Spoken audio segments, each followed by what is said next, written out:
அனைத்துலக உயிரோடை தமிழ் ILC தமிழ் உயிரோடை தமிழில் அன்பர்களே, உலக நகர்வுகள் வாரத்தோறும் இடம்பெறும் உலக நகர்வு நிகழ்ச்சியில் பிரித்தானியாவிலிருந்து போரியல் ஆய்வாளர் அருஸ் அவர்கள் உலக நகர்வுகளை அவதானித்து உயிரோடை தமிழ் உறவுகளுக்கு எடுத்து வரும் நிகழ்ச்சியாக உலக நகர்வு நிகழ்ச்சி இடம்பெறுகின்றது. இங்கே கலையத்தில் அருஸ் அவர்கள் இணைந்திருக்கின்ற. வணக்கம் அருஸ் அவர்களே. வணக்கம் ராஜானி. அனைத்துலக உயிரோடை தமிழ் உறவுகளுக்கு அன்பு வணக்கம்.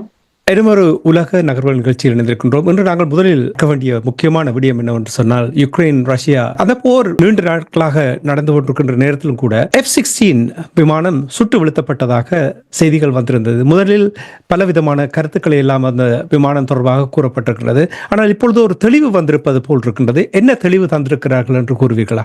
இதுவரையில் அமெரிக்கா இது தொடர்பாக எந்தவித தகவலையும் வெளியிடவில்லை. உக்ரைனும் அது தொடர்பாக தகவல்களை வெளியிடவில்லை. ஆனால் ரஷ்யா ஆதாரத்துடன் வெளியிட்டிருக்கிறது. அது வீடியோ காணொளிகளின் ஊடாக அதனை உறுதிப்படுத்தி இருக்கிறது. சப்ரோசியா பகுதியில் அங்குதான் இப்போது களமுனை மிகவும் உக்கிரமாக இருக்கிறது. இந்த சப்ரோசியா பகுதியில் இந்த F-16 விமானத்தை தாங்கள் சுட்டு வீழ்த்தியதாக இதுவரையில் அமெரிக்காவை பொறுத்தவரையில் F-16 விமானம் ஒரு கேம் சேஞ்சர் என்று எல்லாம் கூறிக்கொண்டிருந்த இந்த சமயத்தில் இது முதல் முறையாக சுட்டு வீழ்த்தப்பட்டிருக்கின்றது. S-400 ரக ஏவுகணை அல்லது Su-35 ரக விமானங்களை இடைமறித்து தாக்கும் விமானங்கள் மூலம் இது சுடப்பட்டிருக்கலாம் என்று கூறப்படுகின்றது. ரஷ்யாவின் ஏர் சுப்பீரியாரிட்டி என்று சொல்றது, அதாவது வான் மேலாண்மையில் பார்த்தீர்கள் என்று சொன்னால், இப்ப Su-35 ஆக இருக்கலாம் அல்லது S-400 ஏவுகணையாக இருக்கலாம். அந்த ஏவுகணைகள் உக்ரைனின் வான் பரப்பை தமது ஆதிக்கத்தின் கீழ் தான் வைத்திருக்கின்றன. இப்ப Su-35 இருந்து ஏவப்படுகின்ற R-37 என்ற வானில் ஏவப்படும் ஏவுகணை அது கிட்டத்தட்ட 200 கிலோமீட்டர் தூர வீச்சு கொண்டது என்பதால் தூர வைத்தே இலக்குகளை அழித்து விடும் தகமை கொண்டது. இப்ப உக்ரைனுக்கு கிட்டத்தட்ட இதுவரையில் 20 F-16 விமானங்கள் வழங்கப்பட்டிருக்கின்றன. அதிலும் குறிப்பாக 6 விமானங்கள் டென்மார்க்கிலிருந்து வழங்கப்பட்டிருக்கின்றன. பல மாதங்களுக்கு முன்னர் உங்களுக்கு தெரியும், உக்ரைன் பரிச்சாத்த பரப்பின் போது ஒரு விமானம் வீழ்ந்து நொறுங்கி இருந்தது. அதுவும் சுடப்பட்டதா தானாக வீழ்ந்ததா என்று தெரியாத நிலையில் அந்த இழப்பு ஒன்று ஏற்பட்டிருந்தது. இது 2வது F-16 விமானம். F-16 விமானங்களை பொறுத்தவரையில் இவர்கள் இந்த ஊடக சந்திப்பாக இருக்கலாம் அல்லது அது தொடர்பான கருத்தாடல்களாக இருக்கலாம். அவற்றில் கூறப்படுகின்ற தகவல்களுக்கு களமுனைக்கும் வேறுபாடுகள் இருக்கின்றன. நாங்கள் அதை பற்றி எவ்வளவும் கதைக்கலாம், பேசலாம், எழுதலாம். ஆனால் ரியாலிட்டி, இந்த பேட்டில்ஃபீல்ட் ரியாலிட்டி என்று கூறுவது அதில் இதில் இந்த ஆபரேஷனல் ரெடினஸ் என்று சொல்றது. இப்ப இந்த F-16 விமானங்களை பொறுத்தவரையில் உக்ரைன் அட்லீஸ்ட் தங்களுக்கு 85 விமானங்கள் தேவை என்று கூறியிருந்தது. ஆனால் இதுவரையில் 20 தான் வழங்கப்பட்டிருக்கின்றன. இதே சமயம் நீங்கள் பார்க்கலாம், பெல்ஜியம் 36 விமானங்களை வழங்குவதாக கூறியிருந்தது. இருந்த போதும் இன்னும் பெல்ஜியம் அதனை வழங்கவில்லை என்றுதான் கூறப்படுகின்றது.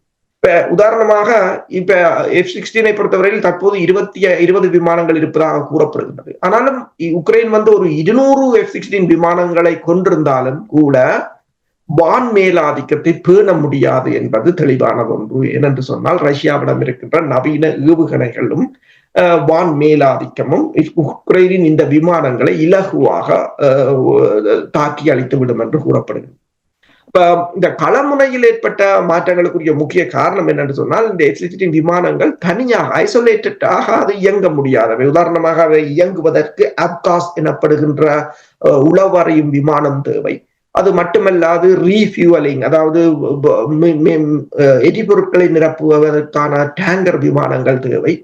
அது மட்டுமல்லாது இதன் மெயின்டெனன்ஸ், அதாவது பராமரிப்பு மிக மிக அதிகமானது. உதாரணமாக பார்த்தீர்கள் என்று சொன்னால், கிட்டத்தட்ட இந்த விமானங்களின் பராமரிப்புக்கு $266.5 மில்லியன் தேவை என்று கூறப்படுகிறது. இந்த கணக்கு எரிபொருட்களோ அல்லது ட்ரெயின் பயிற்சிகளோ அல்லது ஆயுதங்களோ இந்த கணக்குக்கு உள்ளடக்கப்படவில்லை. இவை அனைத்தும் பார்ட்ஸ், ஸ்பேர் பார்ட்ஸ், டெக்னீஷியன்ஸ் என்று சொல்லி, அப்ப அதன் மெயின்டெனன்ஸும் மிக மிக அதிகம் என்பதால் இதனை இயங்குவது, அதாவது அது ஒரு சிம்போலிக்காக இருக்குமே தவிர உண்மையில் களமுனையில் இது ஒரு மாற்றத்தை ஏற்படுத்துமா என்ற ஒரு கேள்வி எழுகின்றது. இப்ப அவர், அதாவது இந்த படைத்துறை ஆய்வாளர் மைக்கேல் கரிபிக் ஒன்றை கூறியிருக்கின்றார். என்னென்றால், கிட்டத்தட்ட ரஷ்யாவின் பல அடுக்கு கொண்ட வான் பாதுகாப்பு பொறிமுறை இருக்கிற இந்த சமயத்தில் உக்ரைன் 200 F-16 ரக விமானங்களை, அதாவது தற்போது வைத்திருப்பதை விட 10 மடங்கு அதிகமான F-16 விமானங்களை வைத்திருந்தாலும் இந்த தனது வான மேலாதிக்கத்தை பேண முடியாது என்றுதான் அவர்கள் கூறியிருக்கிறார்கள். இப்ப இதுல நீங்கள் பார்த்தீர்கள் என்று சொன்னால், இப்ப அண்மையில் ஏமன் கடற்படை பகுதியில் அமெரிக்காவின் விமானம் தாங்கி கப்பலில் இருந்து புறப்பட்டு சென்ற F-18 ரக விமானமும் அண்மையில் விழுந்திருந்தது. அதன் பிற்பாடு இந்த F-16 விமானமும் வீழ்ந்திருக்கின்றது. என்னும் போது இது மேற்குலகத்தை பொறுத்தவரையில் அவர்களுக்கு ஒரு, அதாவது மேற்குலகத்தை பொறுத்தவரையில் அவர்களுக்கு ஒரு அந்த உக்ரைன் போரை நியாயப்படுத்துவதில் அல்லது தாங்கள் வெற்றி பெற்று விடுவோம் என்று இந்த அமெரிக்க மக்களையோ அல்லது மேற்குலக மக்களையோ நம்ப வைக்கின்ற அவர்களின் முயற்சிக்கு கிடைத்த ஒரு பெரிய ஒரு அடியாகத்தான் இது பார்க்கப்படுது. நீங்கள் சர்ப்ரைஸியா தொடர்பாக கூறும்பொழுது, இனி கிறிஸ்துமஸ் நாளன்று யுக்ரைன் அதிபர் ஜெலன்ஸ்கி அவர்கள் தன்னுடைய அதிருப்தியை வெளிப்படுத்தி இருக்கின்றார். அதாவது கிறிஸ்துமஸ் நாளன்று தீவிர தாக்குதலை, ஒரு மனிதாபிமானம் இல்லாத ஒரு தாக்குதலை ரஷ்யா நடத்தி இருக்கின்றார் என்று கூறியிருக்கின்றார்கள். இது தொடர்பாக என்ன அறியக்கூடியதாக இருந்தது? அது கிறிஸ்துமஸ் அவர்களின் கிறிஸ்துமஸ் நாள் வேறு ரஷ்யாவின்றது. அதாவது நான் நினைக்கிறேன் ஜனவரி 7 தான் அவர்கள் கிறிஸ்துமஸை கொண்டாடுவது. ஆனால் செலன்ஸ்கி அவர்கள் ஐரோப்பிய ஒன்றியத்துடன் இணைந்து, நேட்டோவுடன் இணைந்த பிற்பாடு தானும் ஒரு ஐரோப்பியராக மாறி அல்லது மேற்குலகத்தினராக மாறி அந்த கிறிஸ்துமஸ் என்ற நாளையே மாற்றிவிட்டார். உங்களுக்கு தெரியும், இப்போ அண்மையில் கூட ஒடிசா பகுதியில் ரஷ்யா, அதாவது உக்ரைன் முன்னர் ரஷ்யாவின் ஒரு பகுதியாகத்தான் இருந்தது. அப்ப அந்த ரஷ்யாவின் அப்போது வைக்கப்பட்ட சிலைகள், அதாவது ரஷ்யாவின் புரட்சியாக இருக்கலாம் அல்லது மேற்குலகத்துக்கு எதிராக அவர்கள் மேற்கொண்ட தாக்குதலாக இருக்கலாம், ஜெர்மனிக்கு எதிராக மேற்கொண்ட தாக்குதலாக இருக்கலாம், அங்கு அதாவது ரஷ்யாவுடன் உக்ரைன் இருந்த கால பகுதியில் விஞ்ஞானிகளாக இருக்கலாம், மியூசிக்ல, அதாவது இசையில புகழ் பெற்றவர்களாக இருக்கலாம், அவர்களின் சிலைகளை கூட எல்லாவற்றையும் அடித்து நொறுக்குகிறார்கள். அதாவது தங்கள் வரலாற்றை தாங்களே அழிக்கிறார்கள். என்று சொன்னால், ஒரு சிலையை அடித்து நொறுக்குவதால் அந்த வரலாறு மாறிவிடப் போவதில்லை. இப்ப அவ்வாறுதான் இந்த கிறிஸ்துமஸ் தினத்தையும் அவர்கள் மாற்றிவிட்டார்கள். தாங்கள் ரஷ்யாவுடன் இணைந்து அதை செய்ய போவதில்லை என்று சொல்லி. ஆனால் ரஷ்யா அதனைத்தான் கூறுகின்றது, தனது இந்த போர் ஒரு கலாச்சாரம், தனது ரஷ்யாவின் பண்பாட்டை பாதுகாப்பதற்கான போர் என்று சொல்லி. இப்ப இந்த தாக்குதலை ரஷ்யா அதனை அவர்களின் அந்த கிறிஸ்துமஸ் நாளாக ரஷ்யா அதனை பார்க்கவில்லை என்றுதான் கூறப்படுகின்றது. அங்கு இடம்பெற்ற தாக்குதலை பொறுத்தவரையில் பெருமளவான தாக்குதல்கள் இந்த எனர்ஜி செக்டரை, அதாவது எரிபொருள் நிலைகளை முன்னிறுத்த அதன் மீதுதான் இந்த தாக்குதல்கள் இடம்பெற்றிருந்தன. உக்ரைனின் எரிசக்தியை முடக்குவது, அதன் ஊடாக போக்குவரத்தையோ அல்லது இராணுவ தளவாட உற்பத்தியையோ அல்லது நிறுத்துவது என்பது. ஆனால் அது கடுமையாக பொதுமக்களையும் பாதித்து வருகின்றது. நாங்கள் கடந்த வாரம் கூட பேசியிருந்தோம், 24 மணி நேரத்தில் 1.5 லட்சம் மக்கள் உக்ரைனில் இருந்து வெளியேறி இருக்கிறார்கள். குளிர்காலம் என்பதால் ஹீட்டிங் சிஸ்டம் வேலை செய்யாது, எரிபொருட்கள் இல்லை. இப்போது முதன்முறையாக உக்ரைன் அமெரிக்காவிலிருந்து எரிபொருட்களை இறக்குமதி செய்திருக்கின்றது என்று கூறப்படுகின்றது. இந்த சப்ளை லைன்களும் உண்மையில் போலந்துகளால் தான் கொண்டு போகிறார்கள். என்றால் உக்ரைனுக்கு வான் வழியாக எந்த விநியோகத்தையும் செய்ய முடியாது, கடல் வழியாக எந்த விநியோகத்தையும் செய்ய முடியாது. தற்போது போலந்தின் ஊடாக, ட்ரெயின் ஊடாக அல்லது பார ஊர்திகளின் ஊடாகத்தான் இந்த சப்ளை லைன் கூட தற்போது இயங்கிக் கொண்டிருக்கின்றது. இதுல என்ன பிரச்சனை என்று சொன்னால், அதாவது உக்ரைன் கண்ட்ரி வைஸ், அதாவது நாடு என்று பார்த்தீர்கள் என்று சொன்னால் ஒரு கொலாப்ஸ் ஆக போய்விட்டதாகத்தான் ஜெர்மனியிலிருந்து வெளிவருகின்ற டைவெல்ட் என்ற அந்த ஒரு ஊடகம் கூட தனது கருத்தை வெளியிட்டிருக்கு. இதே நேரத்தில் கள நிலை எவ்வாறு இருக்கின்றது? நோர்த் கொரியானுடைய இராணுவத்தினர் கைப்பற்றப்பட்டு அங்கு கொல்லப்பட்ட சம்பவங்கள் கூட வந்திருக்கின்றது. இனி தொடர்ந்து தாக்குதல் நடைபெற்றுக் கொண்டிருக்கின்றது. கள நிலை எவ்வாறு இருக்கிறது? கள நிலைமை இப்ப ஜெர்மனின் டாய்ட் வெல்ட் என்ற அந்த பத்திரிகையின் கருத்தின் அடிப்படையில் முன்னணி காவலர்கள், டொன்பாஸ் பகுதியில் இருக்கின்ற முன்னணி காவலர்கள் அதாவது தொடர்ச்சியாக வீழ்ச்சி அடைந்து கொண்டு வருகின்றன, அல்லது ஒரு கொலாப்ஸ் ஆகின்ற நிலைக்கு சென்று கொண்டிருப்பதாகத்தான் அது கூறுகின்றது. அதே போல ரஷ்யா இப்போது சப்ரோசியாவை தெரியும் உங்களுக்கு, அங்கு மிகப்பெரிய ஒரு அணு மின் நிலையம் இருக்கின்றது. அதனை ஏற்கனவே ரஷ்யா கைப்பற்றி வைத்திருந்தாலும் அதை சூழ உள்ள பகுதிகளை கைப்பற்றும் நடவடிக்கை, சப்ரோசியா மற்றது கேர்சன் பகுதிகள் ரஷ்யாவுடன் விரைவில் வீழ்ந்துவிடும் என்றும் அந்த பத்திரிகை கூறுகின்றது. துருப்புக்களின் மோரல், அதாவது அவர்களின் மனநிலை வெகுவாக பாதிக்கப்பட்டிருப்பதாகவும் அவர்களால் போராட முடியாத நிலையில் இருப்பதாகவும் கூறப்படுகின்றது. களமுனையில் நீங்க பாத்தீங்கன்னு சொன்னால் ரஷ்யாவின் கருத்தின் அடிப்படையில் சிறு சிறு பகுதியில் சில கிலோமீட்டர்கள் கைப்பற்றுவதாகத்தான் தகவல் வருகின்றன. ஆனால் அந்த சில கிலோமீட்டர்களின் தாக்கம் என்பது களமுனையில், அதாவது உக்ரைன் படை வலி சமநிலையில் கடுமையான தாக்கத்தை ஏற்படுத்துவதாகத்தான் அவதானிகள் கூறுகிறார்கள். என்று சொன்னால் அவர்கள், அதாவது ரஷ்யா இப்படி தொடர்ச்சியாக தனது முன்னணி நிலையை விஸ்தரித்துக் கொண்டு வரும்போது அதனை எதிர்கொள்வதற்கு உக்ரைனுக்கு பெருமளவான படையினர் தேவை என்ற நிலையும் இருக்கின்றது.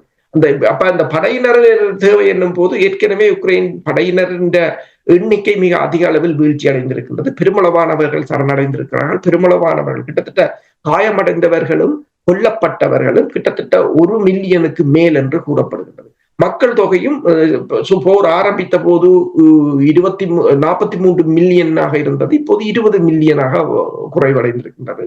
அதில் பெருமளவானவர்கள், அந்த நாட்டிலிருந்து இடம்பெயர்ந்தவர்களில் பெருமளவானவர்கள் ரஷ்யாவுக்குத்தான் சென்றிருக்கிறார்கள். ரஷ்ய அதிபர் அண்மையில் கேள்வி பதில் நிகழ்ச்சியின் போது கூட ஒன்றை கூறியிருந்தார். உக்ரைன் மக்களில் பெருமளவானவர்கள் எங்களுடன், அதாவது உக்ரைனில் இருக்கும் உக்ரைனை விட ரஷ்யாவில் இருக்கும் உக்ரைனர்கள் தான் அதிகம் என்றும் கூறியிருந்தார். இந்த நிலையில் உக்ரைனை, அதாவது இப்போது பிரித்தானியாவும் பிரான்சும் ஒரு பேசுவது போல, அதாவது தங்கள் படையினரை அங்கு அனுப்ப வேண்டிய ஒரு நிலை ஏற்பட்டிருப்பதாக கூறப்படுகின்றது. பிரித்தானியாவும் பிரான்சும் உக்ரைனுக்கு படையை அனுப்புவது, அதாவது ட்ரம்ப் பதவியேற்ற பிற்பாடு அந்த படையை அனுப்புவது தொடர்பாக சிந்திக்கிறது. ஆனால் படைத்துறை ஆய்வாளரின் கருத்தின்படி பிரித்தானியாவின் படையினரின் எண்ணிக்கையே 76,000 பேர். ஏற்கனவே உக்ரைன் ஒரு மில்லியன் 10 லட்சம் படையினரை இழந்ததாக கூறப்படுகின்றது.